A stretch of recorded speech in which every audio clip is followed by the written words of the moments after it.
Hello friends, मैं Umakant teacher आप सबका आपके अपने चैनल कॉन्सेप्चुअल क्लासेस में स्वागत करता हूं।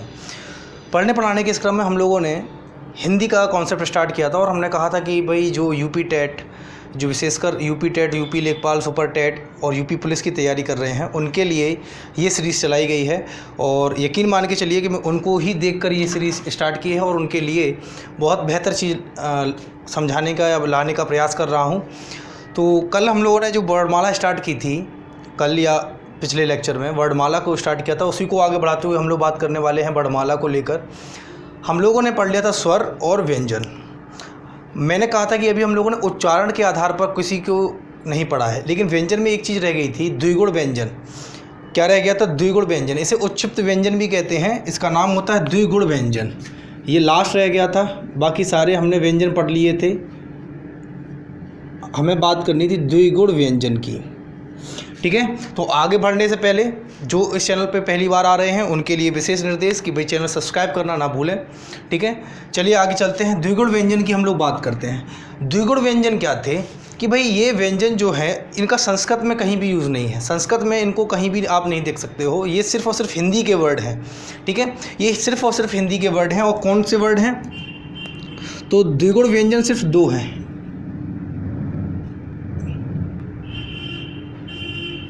ये दो द्विगुण व्यंजन होते हैं और इनके लिए आप एक चीज़ ये याद रख सकते हो,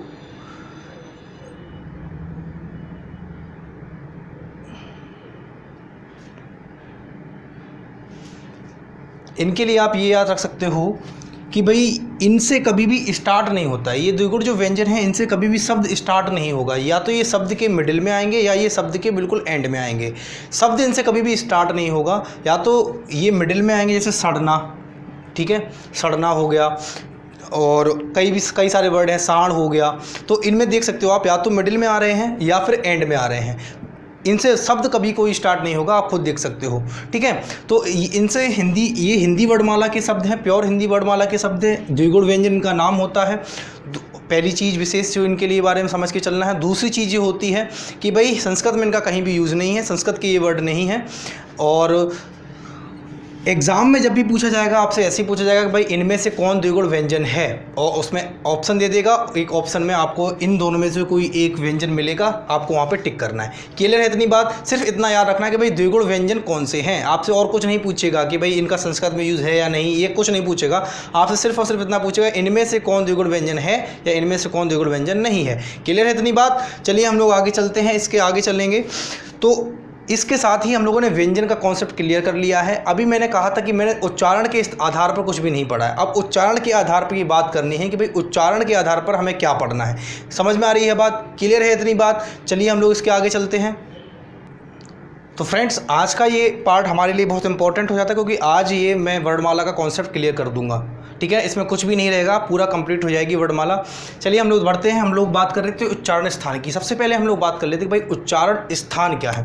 देखिए, उच्चारण स्थान, कंठ की बात करें तो कंठ का मतलब ये हुआ, कुछ वर्ड ऐसे होंगे, कुछ अक्षर ऐसे होंगे जब आप बोलोगे तो यहाँ से आवाज़ आएगी, ठीक है, यहाँ से वायु निकलेगी, ठीक है। वो तो होता है कंठ। दूसरा होता है तालु। तालु क्या हुआ? तालु होता है, देखिए, जब जीभ, मैं बना के दिखाता हूँ, जैसे ये आपकी जीभ है और ये आपके ऊपर का तालु है। अब यहाँ पे आप देखोगे तो जो आगे का भाग होता है जीभ के, जो जीभ जहाँ आगे टच करती है वो तो होता है तालु, और अगर जीभ जहाँ पीछे टच करेगी इस भाग की तरफ वो होता है मूर्धा। क्लियर है इतनी बात? तालु और मूर्धा में समझ में आया कि भाई तालु क्या है और मूर्धा क्या है। कि भाई जो तलवा होता है, जो तालु होता है पूरा अपना जीभ के ऊपर का, तो जब जीभ आगे की तरफ टच करती है तो वो तो होता है तालु, और पीछे की तरफ अगर जीभ टच करे तो वो होता है क्या? ये भाग होता है मूर्धा, या मूर्धन्य भी कहते हैं इसे, और मूर्धा भी होता है, ठीक है। क्लियर है? दंत का मतलब क्या हुआ? जब जीभ दांत की तरफ स्पर्श करे, दांतों को स्पर्श करे तो क्या होता है? दंत होता है। क्लियर है इतनी बात? ओष्ठ समझ ही गए हो कि भाई ओठ है अपने, ओष्ठ का मतलब ओठ। क्लियर है इतनी बात? तो अभी मैंने सिर्फ बताया कि उच्चारण स्थान कौन कौन से हैं। उच्चारण स्थान कौन कौन से हैं? 5 उच्चारण स्थान यहाँ पे लिखे हुए हैं। कंठ लिखा हुआ है। कंठ क्या है समझ गए? कंठ। तालु क्या है? तालु आगे का भाग। मूर्धा क्या है? पीछे का भाग, जहाँ जीभ पीछे टच करती है तलवे पर। और दंत क्या है? दांतों पे जब जीभ टच करेगी। और ओष्ठ क्या है? ओठ की बात हो रही है। ओष्ठ क्या है? ओठों की बात हो रही है। इतनी बात क्लियर है? अभी हमने सिर्फ उच्चारण स्थान की बात की है कि भाई उच्चारण स्थान कितने होते हैं? 5 उच्चारण स्थान होते हैं। कंठ, तालु, मूर्धा, दंत और ओष्ठ। कंठ, तालु, मूर्धा, दंत और ओष्ठ। इतनी बात क्लियर है। चलिए इसका स्क्रीनशॉट ले लीजिए। देखिए फ्रेंड्स, हम लोगों ने अभी उच्चारण स्थान की बात की थी कि उच्चारण स्थान 5 होते हैं, कंठ, तालु, मूर्धा, दंत और ओष्ठ। क्लियर है इतनी बात। अब कंठ की बात कर लेते हैं। भाई कंठ क्या है? कंठ का मतलब मैंने यहाँ पे देखो संक्षेप में लिख भी दिया है, गले से। मतलब कि जो वर्ड, जो अक्षर हम बोलेंगे जिनका उच्चारण गले से होता है। किससे होता है? गले से होता है, कंठ से होता है। उनको हम कहते हैं कि भाई उनका उच्चारण स्थान कंठ है। ठीक है। और इस कंठ में कौन आता है? का वर्ग आता है। कंठ में कौन आता है? का वर्ग आता है। का वर्ग मैंने बताया था कि भाई हिंदी वर्णमाला में कुल कितने वर्ग हैं। ऐसे भी पूछ सकता है क्वेश्चन, सिंपल सा क्वेश्चन है, बेसिक। भाई हिंदी वर्णमाला में कुल कितने वर्ग होते हैं? 5 वर्ग होते हैं। कौन कौन से? का वर्ग, चा वर्ग, टा वर्ग, ता वर्ग और पा वर्ग। क्लियर है इतनी बात। तो ऐसे यहाँ पे आइए, का वर्ग की बात करते हैं। तो का वर्ग में क्या आता है? का वर्ग में पता है आपको क्या आता है? क्लियर है इतनी बात। का, खा, गा, घा। तो ये आपको क्लियर कि भाई का वर्ग में क्या आता है। ठीक है। तो हमने बात की कंठ की। कंठ क्लियर हुआ कि नहीं हुआ कि भाई कंठ का मतलब हुआ का वर्ग। कंठ का मतलब क्या हुआ? का वर्ग। ऐसे याद रहेगा, कंठ का मतलब का वर्ग। क्लियर है। आगे बढ़ते हैं, स्क्रीनशॉट ले लीजिए। तो देखिए फ्रेंड्स, मैंने क्या किया है, संक्षेप में 5 के उच्चारण स्थान लिख दिए कि भाई इसमें क्या क्या आता है, किस में क्या आता है, किस में क्या नहीं। क्लियर है इतनी बात। देखते हैं एक बार हम लोग इसको समझते हैं। देखिए कंठ मैंने अभी डिस्कस किया था। कंठ का मतलब क्या होता है कि भाई वे अक्षर या वे वर्ण जो कंठ से निकले, जिनका उच्चारण करते समय कंठ से आवाज़ आए, ठीक है, कंठ से वायु निकले, तो क्या होगी? का वर्ग में आएंगे। ठीक है। तालव्य की बात करेंगे। तालव्य या तालु, बताया अभी कि जीभ जहाँ तालु के आगे भाग को टच करती है वो तालु होता है, और अगर पीछे भाग को टच करे जाके तो वो मूर्धा होता है। ठीक है। तालु पे टच करेगी तो वही कौन सी होगा? चा वर्ग आएगा उसमें। चा वर्ग यानी कि चा वर्ग के जितने भी वर्ड होंगे वो सारे क्या होंगे? तालव्य में होंगे। क्लियर है इतनी बात। मूर्धन्य की बात की जाए, या इसको मूर्धा कहते हैं, तो क्या होता है? तालु के पिछले भाग पर जाके जीभ टच करती है। बात समझ में आ रही है? तालु के पिछले भाग पर जाके जीभ टच करती है। और ऐसे मूर्धन्य वर्ड कौन से होते हैं? टा वर्ग। पूरा का पूरा टा वर्ग क्या है? मूर्धा है। दंत की बात करें तो क्या होता है? जीभ दांतों को टच करती है। ठीक है। तो उसमें कौन सा वर्ग आता है? ता वर्ग आता है। आप ट्राई करके लीजिए, ता, था, दा, धा, ना। क्लियर है? ता, था, दा, धा, ना। तो वो कह रहा है कि जीभ जो है वो दांतों पर टच कर रही है, इसलिए इनको दंत कहा गया। ओष्ठ का देखोगे तो ओठों से, पूरा का पूरा पा वर्ग ओठों से, यानी कि ओष्ठ में आता है। कैसे? देखो, पा, फा, वा, भा, मा। क्लियर है? प, फ, ब, भ, मा। तो देखो आप ओठों को टच कर रहे हैं। ओठों से प्राणवायु आ रही है। वायु जो निकल रही है, वायु का प्रवाह किससे हो रहा है? ओठों से हो रहा है। इसलिए पा वर्ग को किस में रखा गया है? ओष्ठ में। तो हमने अभी डिस्कस जो किया है वो बिल्कुल छोटा सा कॉन्सेप्ट डिस्कस किया है कि भाई उच्चारण स्थान, पहले हमने बताया कि उच्चारण स्थान कितने हैं? 5। कंठ, तालु, मूर्धा, दंत और ओष्ठ। क्लियर है। फिर मैंने अभी बताया है कि भाई हिंदी वर्णमाला में 5 वर्ग होते हैं। इन 5 वर्ग में हमने डिस्कस किया कि भाई कंठ कौन सा वर्ग होता है? का वर्ग होता है। आप ट्राई करिए, का वर्ग के जितने भी वर्ड आप बोलोगे, जिनको भी उच्चारित करोगे, वो सब वायु कहाँ से निकलेगी? कंठ से। ठीक है। आवाज़ कहाँ से आएगी? कंठ से आएगी, इसलिए उनको कंठ में रखा गया है। तालु की बात करेंगे तो चा वर्ग आएगा। चा वर्ग के जितने भी वर्ड हैं, अगर आप उनका उच्चारण करोगे तो वो सभी के सभी जब उच्चारित करोगे तो जीभ जो है वो तलवे के आगे भाग को टच करेगी, इसलिए इनको किस में रखा गया है? तालु में रखा गया है, या तालव्य कह सकते हैं इसे। मूर्धन्य या मूर्धा की बात की जाए तो मैंने कहा जीभ जो है वो तलवे के पिछले भाग को टच करेगी जाके, तो उसे हम कहते हैं मूर्धन्य या मूर्धा। तो पूरा का पूरा टा वर्ग के जितने भी वर्ड आप उच्चारित करोगे वो सब के सब कहाँ जाएंगे? वो सब के सब उच्चारित करते समय जीभ जो है वो तलवे के पिछले भाग को टच करेगी, इसलिए हमने क्या कहा कि टा वर्ग क्या है? मूर्धा है। ठीक है। ऐसे ही ता वर्ग की बात करोगे तो वो दंत होता है, क्योंकि ता वर्ग के जितने भी वर्ड आप बोलोगे, उच्चारित करोगे, तो वहाँ पे क्या होगा कि जो जीभ है वो दांतों को टच कर रही होगी। तो जब दांतों को टच कर रही होगी, स्पर्श कर रही होगी, तो वो किस में रखे गए? दंत में रखे गए। ऐसे ही पा वर्ग की बात करेंगे तो पा वर्ग के जितने भी वर्ड आप बोलोगे, उच्चारित करोगे, तो उनको उच्चारित करते समय ओठों का काम होगा, यानी होठ हिलेंगे, होठ आपस में चिपकेंगे, मिलेंगे, और होठों की गतिविधि होगी, होठों का हिलना होगा, मूवमेंट डिफरेंट होगा, इसलिए पा वर्ग को किस में रखा गया, ओष्ठ में। क्लियर है इतनी बात। अभी मैंने सिर्फ पांचों वर्ग को विभक्त कर दिया, वर्गीकृत कर दिया है। अभी मैंने अंतस्थ व्यंजन की कोई बात नहीं की है, अभी मैंने ऊष्म व्यंजन की कोई बात नहीं की है इसमें।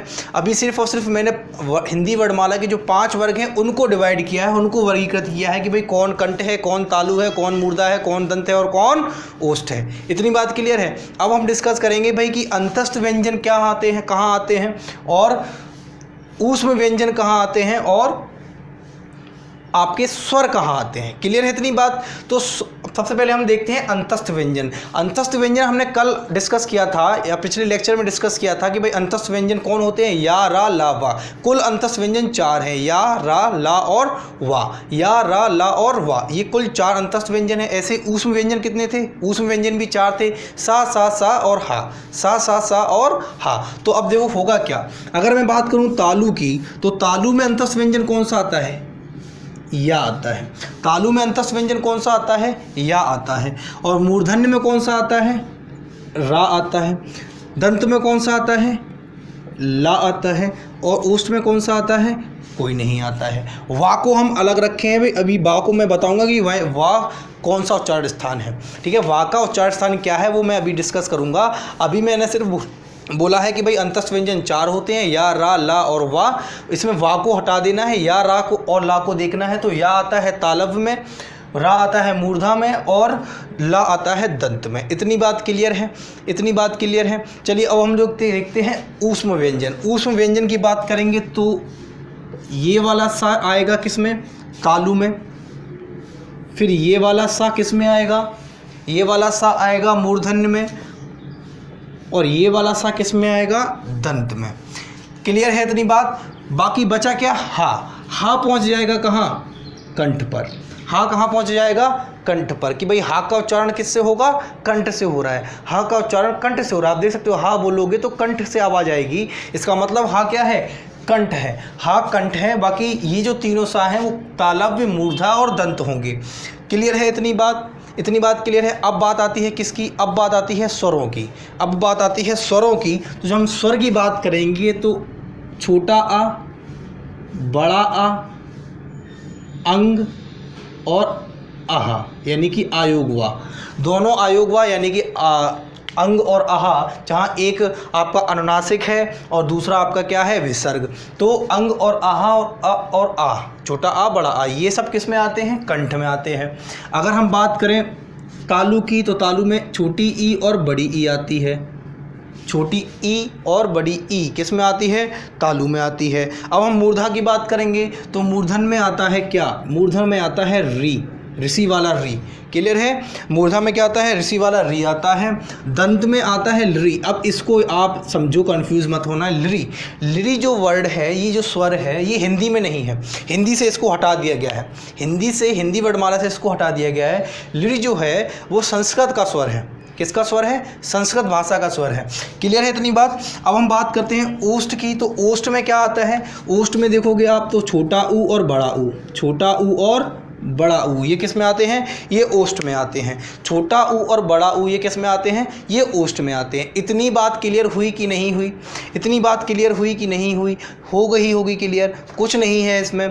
मैं फिर से एक बार डिस्कस कर रहा हूँ कि भाई मैंने बात की थी उच्चारण स्थान की। उच्चारण स्थान थे 5, कंठ, तालु, मूर्धा, दंत, ओष्ठ। क्लियर है इतनी बात, 5 थे। कंठ की बात करेंगे तो का वर्ग कंठ में आएगा। तालु की बात करोगे तो चा वर्ग तालु में आएगा।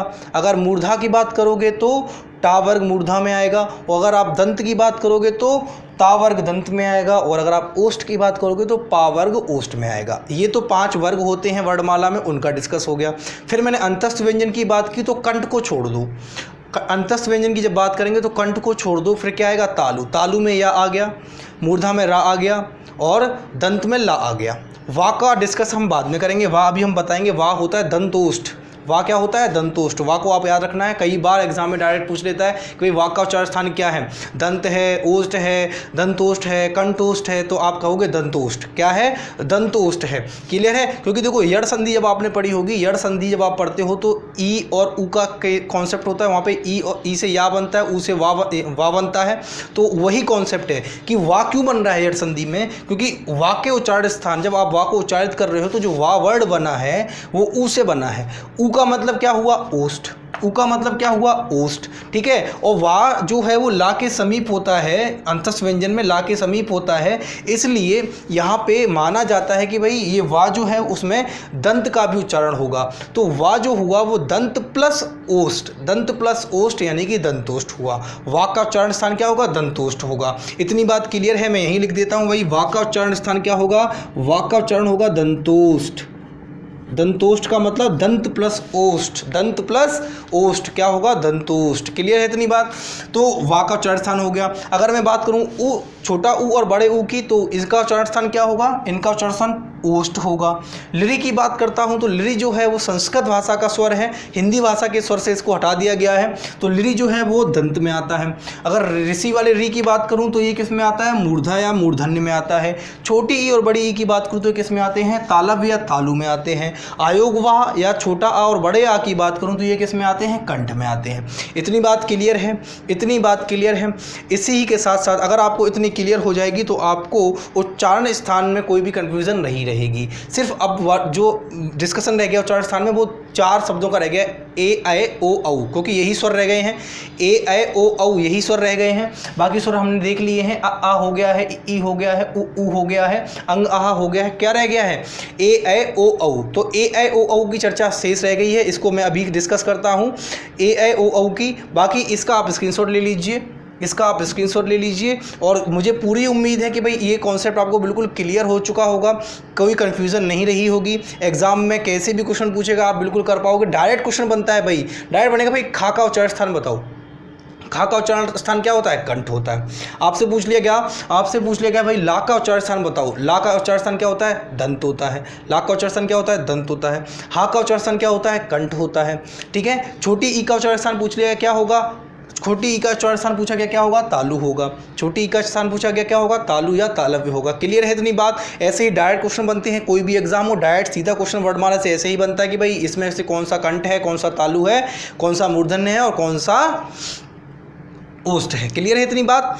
इसके आगे हम लोग बढ़ते हैं, हमें डिस्कस अब करना है ए ऐ ओ और औ के बारे में। क्लियर है? इतने ही स्वर बचे हैं हमारे, ए ऐ ओ और औ।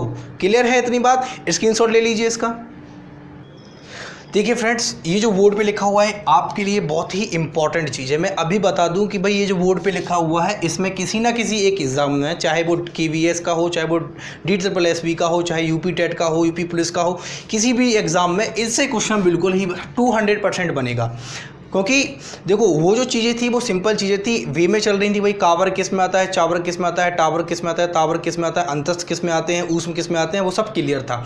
बात थी वा की। वा जो है वो दंतोष्ठ है, ना कि दंत है ना ही ओष्ठ है, दोनों की प्रॉपर्टी रखता है, इसलिए वो दंतोष्ठ है। तो जो दोनों की प्रॉपर्टी रखते हैं वो क्वेश्चन ज़्यादा पूछे जाते हैं। जैसे ए और ऐ की बात करें तो ए और ऐ का उच्चारण स्थान क्या होता है? कंठ तालु। मतलब कंठ से भी आवाज़ आएगी और तालु से भी। ऐसा होगा क्यों? देखो अगर मैं ए की बात करूं तो ए जो होता है वो बनता है आ प्लस ई से। किससे बनता है? आ प्लस ई से। और आपको पता है आ का उच्चारण स्थान क्या था? आ का उच्चारण स्थान अभी हमने डिस्कस किया है, आ का उच्चारण स्थान कंठ था और ई का स्थान तालु था। ई का क्या था? तालु। तो क्या हो गया? ये कंठ तालु। क्लियर है इतनी बात? अब तो नहीं भूलोगे, कभी भी कोई दिक्कत नहीं होगी कि भाई कंठ तालु कैसे हुआ, कि भाई ए जो बनता है वो बनता है आ प्लस ई से। आ है कंठ, ई है तालु, तो कंठ तालु हो गया इसका उच्चारण स्थान। तो ए और ए का उच्चारण स्थान क्या होता है? कंठ तालु। ऐसे ही ओ की बात करूं तो ओ जो बनता है, ओ बनता है आ प्लस ऊ से। किससे बनता है? आ प्लस छोटे वाले ऊ से। आ प्लस ऊ से ओ बनता है। और ऊ आपको पता है ऊ क्या है? ओष्ठ है। ऊ क्या है? ओष्ठ है। आ क्या है? कंठ है। उच्चारण स्थान क्या है इसका? कंठ। आ का उच्चारण स्थान कंठ, छोटे ऊ का उच्चारण स्थान ओष्ठ, तो इसका मतलब क्या हुआ? कंठोष्ठ, यानी कंठोष्ठ कह लो या कंठ प्लस ओष्ठ। तो कंठ ओष्ठ क्या हो गया? ये उच्चारण स्थान हो गया ओ या औ का। ओ या औ का उच्चारण क्या हुआ, कंठोष्ठ। इतनी बात क्लियर है, इतनी बात क्लियर है। आगे बढ़ते हैं, चलिए स्क्रीनशॉट ले लीजिए। तो देखिए फ्रेंड्स, ये जो बोर्ड पे लिखा हुआ है ये आपके लिए वेरी वेरी वेरी इंपॉर्टेंट चीज़ लिखी हुई है। एग्जाम में सीधे सीधे इससे क्वेश्चन बने हैं और काफ़ी बार बना हुआ क्वेश्चन है, ठीक है। कई बार किसी भी एग्जाम में कहीं ना कहीं किसी न किसी रूप में इसको पूछा जाता रहा है। चलिए हम लोग देखते हैं कि भाई ये क्या लिखा हुआ है। पार्श्विक व्यंजन की बात करें तो इसमें आता है ला। सीधा सीधा पूछा जाएगा भाई ला, या पूछ लेगा भाई पार्श्विक व्यंजन इनमें से कौन है या इनमें से कौन नहीं है। क्लियर है इतनी बात। इनमें से पूछ लेगा भाई पार्श्विक व्यंजन इनमें से कौन है, और उसमें से एक आपको ला ऑप्शन में मिल रहा है, तो आप किस पे टिक करोगे, ला पर टिक करोगे। पार्श्विक का मतलब क्या होता है वो हम बात करते हैं। देखो पार्श्विक का मतलब होता है श्वास वायु। पार्श्व का मतलब होता है क्या, कि जब पार्श्व होता है बगल, यानी कि जब जो वायु है, जब आप किसी शब्द को उच्चारित कर रहे हो, वो शब्द जब आप उच्चारित कर रहे हो या उसको बोल रहे हो, तो जीभ के दोनों बगल यानी दोनों साइड से जब श्वास वायु यानी कि हवा निकलती है उसको उच्चारित करते समय, तो उसे बोलते हैं पार्श्विक व्यंजन। ऐसा इकलौता एक ही व्यंजन है, वो है ला। पार्श्विक का मतलब समझ में आया। पार्श्विक का मतलब ये होता है कि भाई बगल में, यानी कि क्या कह रहे हैं कि जब किसी एक शब्द को, किसी एक वर्ड को शब्द तो कहेंगे नहीं, क्या कहेंगे, किसी एक वर्ड या किसी एक अक्षर को उच्चारित करते समय जीभ के दोनों बगल से या दोनों साइड से श्वास वायु बाहर निकले, तो उसे हम क्या कहते हैं, ऐसे व्यंजन को पार्श्विक व्यंजन कहते हैं। उसमें से क्या पार्श्विक व्यंजन है, ला कैसा व्यंजन है, पार्श्विक व्यंजन। क्लियर है इतनी बात। ऐसे ही अगर हम अर्धस्वर की बात करें तो अर्धस्वर या और वाह है। ये कॉन्सेप्ट कैसे है भाई, अर्धस्वर के बारे में तो आपने यड़ संधि की पढ़ी होगी। यड़ संधि में देखा होगा ई बन जाता है या और ऊ बन जाता है वाह। ई बन जाता है या और ऊ बन जाता है वाह। जैसे प्रतिधन एक, प्रति एक बन जाता है तो या आ जाता है वहाँ पे ई की मात्रा के अकॉर्डिंग। तो ऐसे ही ई या बन रहा है, ऊ वाह बन रहा है। इसका मतलब क्या है कि ये अर्धस्वर है भाई। ई और ऊ क्या थे, स्वर थे, और उनकी जगह पे या और वाह को ला रहे हो, तो इनको किस कैटेगरी में रख दिया गया, अर्धस्वर की कैटेगरी में इनको रख दिया गया। क्लियर है इतनी बात। लुंठित व्यंजन कौन सा होता है, लुंठित व्यंजन इकलौता है रा जो है वो लुंठित व्यंजन है। कई बार एग्जाम में पूछा गया है, ये तो आप वेरी वेरी इंपॉर्टेंट समझ लीजिए कि लुंठित व्यंजन कौन सा है, रा लुंठित व्यंजन है। रा जो है वो क्या है, लुंठित व्यंजन है। इसके बारे में और कुछ डिस्कस करना ही नहीं है, सीधा सीधा क्वेश्चन यही बनता है। लुंठित की कभी परिभाषा आपसे नहीं पूछेगा, पार्श्विक की कभी आपसे डेफिनेशन नहीं पूछेगा, अर्धस्वर की आपसे कभी भी कोई डेफिनेशन नहीं पूछेगा। सिंपल सीधा सीधा यही पूछते हैं, भाई इनमें से पार्श्विक व्यंजन कौन है, तो आप कहोगे ला। इनमें से अर्धस्वर कौन है, या और वाह। अगर आपसे पूछे भाई कि भाई लुंठित व्यंजन कौन सा है, तो रा। लुंठित व्यंजन कौन सा है, रा। इतनी बात क्लियर है। चलिए हम लोग आगे बढ़ते हैं। इसमें ही एक छोटा सा कॉन्सेप्ट होता है वर्णमाला में, वो होता है पंचमाक्षर।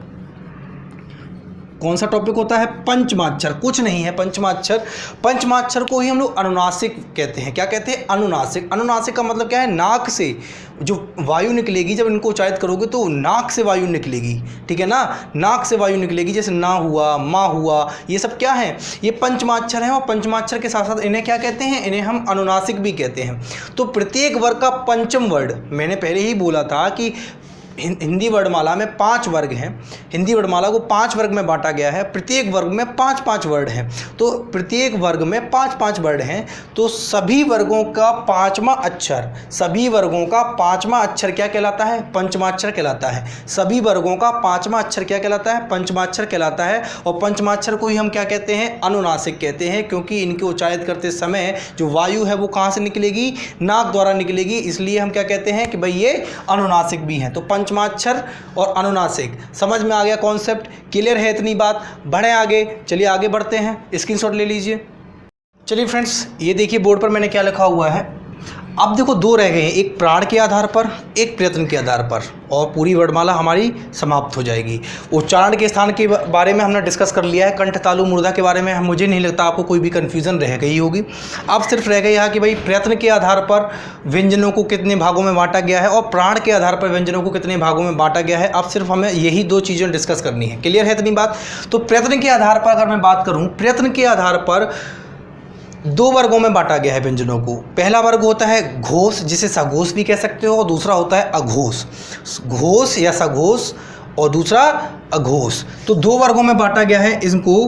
पहला होता है घोष, इसको ही क्या कहते हैं, सघोष भी कह सकते हैं।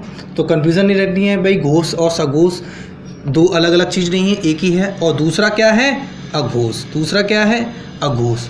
क्लियर है इतनी बात। तो दो वर्गों में बांटा गया प्रश्न के आधार पर, घोष या सघोष और दूसरा अघोष।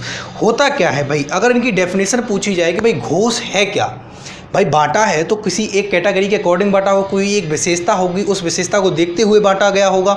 ऐसा तो है नहीं कि अपनी मनमर्जी के अकॉर्डिंग बदल दिया गया है, अपनी मनमर्जी के अकॉर्डिंग हम पढ़ रहे हैं वर्णमाला, ऐसा कुछ नहीं है। सभी का एक तथ्य है, तो उसी तथ्य को देखते हैं कि भाई इनके अकॉर्डिंग ये बांटा क्यों गया है भाई घोष और अघोष में। तो घोष की डेफिनेशन को अगर हम बात करेंगे तो घोष की डेफिनेशन होती है कि भाई जिन व्यंजनों को उच्चारित करते समय या बोलते समय, जिन व्यंजनों को बोलते समय स्वर तंत्रियां, स्वर तंत्रियां का मतलब क्या हुआ, स्वर तंत्रियां का मतलब हो सकता है कंठ, तालु, मूर्धा, जीभ, ठीक है। तो स्वर तंत्रियों में कंपन हो, क्या हो, कंपन हो। अगर स्वर तंत्रियों में कंपन होता है तो वो होते हैं घोष या सघोष।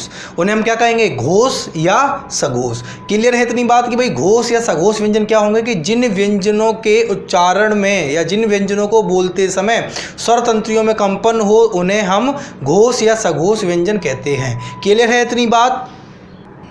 तो घोष और सघोष की डेफिनेशन में आपको कोई कन्फ्यूज़न नहीं होगी, वो तो आपको क्लियर हो चुकी है, ये मैं मान के चलता हूँ। अब देखिए अगर मैं बात करूँ कि भाई घोष और सघोष की डेफिनेशन तो हो गई कि भाई स्वर तंत्रियों में कंपन होता है उनको उच्चारित करते समय, क्लियर है इतनी बात। लेकिन इसमें होंगे कौन कौन से कि हिंदी वर्णमाला में 5 वर्ग होते हैं, प्रत्येक वर्ग का तीसरा, चौथा और पांचवा वर्ण या अक्षर, प्रत्येक वर्ग का तीसरा, चौथा, पांचवा वर्ण या अक्षर, तीसरा, चौथा, पांचवा वर्ण या अक्षर क्या कहलाएगा, घोष या सघोष कहलाएगा। तो देखो मैंने आपके लिए लिखा हुआ है प्रथम, द्वितीय, तृतीय, चतुर्थ, पंच, क्योंकि हमें पता है कि भाई प्रत्येक वर्णमाला में 5 वर्ग होते हैं, हिंदी वर्णमाला में 5 वर्ग होते हैं और प्रत्येक वर्ग में 5-5 वर्ण होते हैं। तो वही हमने लिख दिया है कि भाई प्रथम, द्वितीय, तृतीय, चतुर्थ और पंच। का वर्ग लिखा है, चा वर्ग, टा वर्ग, ता वर्ग और पा वर्ग। क्लियर है, 5 वर्ग पूरे लिखे हुए हैं। मैंने कहा भाई घोष की बात की थी, स्वर तंत्रियों में कंपन होगा, तीसरा, चौथा, पांचवा घोष कहलाता है। तीसरा कौन सा है, तीसरा ये है। तो तीसरा, चौथा और पांचवा, तीसरा, चौथा और पांचवा ये क्या कहलाएंगे, ये घोष या सघोष कहलाएंगे, घोष या सघोष व्यंजन कहलाएंगे। तो थर्ड, फोर्थ एंड फिफ्थ कैसे याद रखना, थर्ड, फोर्थ एंड फिफ्थ या तीसरा, चौथा, पांचवा क्या कहलाएंगे, घोष या सघोष कहलाएंगे। बाकी बच्चे कौन, बाकी बच्चे पहला और दूसरा, पहला और दूसरा जो बचा हुआ है ये क्या कहलाएंगे, ये कहलाएंगे अघोष। अघोष का मतलब क्या हुआ, निगेटिव हो गया, घोष का बिल्कुल निगेटिव, घोष का नकारात्मक होता है अघोष, यानी कि स्वर तंत्रियों को में कंपन नहीं होगा, इनको उच्चारित करते समय, इनको बोलते समय स्वर तंत्रियों में कंपन नहीं होगा, इसलिए इनको अघोष कहा गया। और प्रत्येक वर्ग का पहला और दूसरा वर्ण जो होगा वो क्या होगा, अघोष होगा, और तीसरा, चौथा, पांचवा क्या होगा, सघोष होगा। इतनी बात क्लियर है, बढ़िया है, समझ में आ रही हैं चीज़ें, स्क्रीनशॉट ले लीजिए। चलिए फ्रेंड्स, अब हम लोग डिस्कस करते हैं भाई प्राण के आधार पर व्यंजनों के प्रकार। प्राण का मतलब क्या होता है, प्राण का मतलब होता है श्वास वायु। प्राण का मतलब क्या हुआ, श्वास वायु हो गया, ठीक है। अब देखिए क्या होता है, हम बात करते हैं भाई अल्प प्राण। दो बांटे गए हैं, अल्प प्राण और महाप्राण। प्राण के आधार पर व्यंजनों को 2 भागों में बांटा गया है, अल्प प्राण और महाप्राण। अल्प प्राण का मतलब क्या होगा कि जहाँ पे वायु का बल अगर कम लग रहा है, वायु का जो बल है वो कम लग रहा है तो वो अल्प प्राण है, और वायु बल अगर अधिक लग रहा है तो वो महाप्राण है। बात समझ में आ रही, डेफिनेशन से, नाम से पता चल रहा है, अल्प का मतलब कम और महा का मतलब अधिक। अल्प का मतलब कम प्राण और महा का मतलब अधिक प्राण। प्राण का मतलब वायु बल, प्राण का मतलब क्या है, वो वायु बल, वायु का प्रेशर भी कह सकते हो या वायु बल हो सकता है। तो अल्प प्राण यानी कि कम वायु बल लगेगा तो वो अल्प प्राण कहलाएंगे, और उच्चारित करते समय अगर अधिक वायु बल लगे तो वो महाप्राण कहलाते हैं। कौन कौन होते हैं कि भाई प्रत्येक वर्णमाला के, हिंदी वर्णमाला के प्रत्येक वर्ग का पहला, तीसरा और पांचवा, यानी कि ऑड, ऐसे देख सकते हो आप, ऑड हैं, विषम लिखे हुए हैं, पहला, तीसरा, पांचवा जो वर्ण होगा वो क्या कहलाएगा, अल्प प्राण। जबकि दूसरा और चौथा यानी कि इवन, यानी कि सम, दूसरा और चौथा ये क्या कहलाएंगे, महाप्राण। तो देखो दूसरा और चौथे की बात करें तो सेकंड ये रहा और फोर्थ ये रहा, ये दोनों तो कहलाएंगे क्या, ये दोनों कहलाएंगे आपके महाप्राण। और बचा क्या, बचा हुआ है आपका पहला, तीसरा और पांचवा, पहला, तीसरा और पांचवा, ये तीनों मिलकर क्या कहलाएंगे, ये तीनों होंगे आपके अल्प प्राण।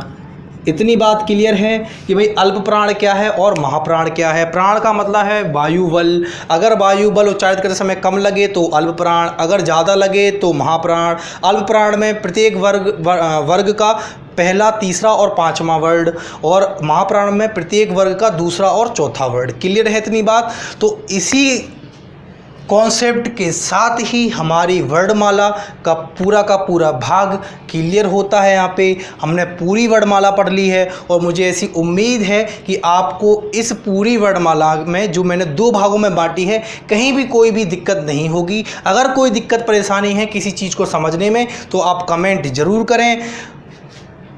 चलिए हम लोग मिलते हैं अगले कॉन्सेप्ट के साथ अगले दिन, ठीक है। जब भी मिलना होगा नया कॉन्सेप्ट उठाऊंगा हिंदी का, और मैंने अगर वादा किया है तो वादा पूरा निभाऊंगा। बस आप लोग साथ बने रहें, ऐसे ही प्यार देते रहें और चैनल को बढ़ाते रहें, शेयर करते रहें, सब्सक्राइब करते रहें, लाइक करते रहें, ठीक है।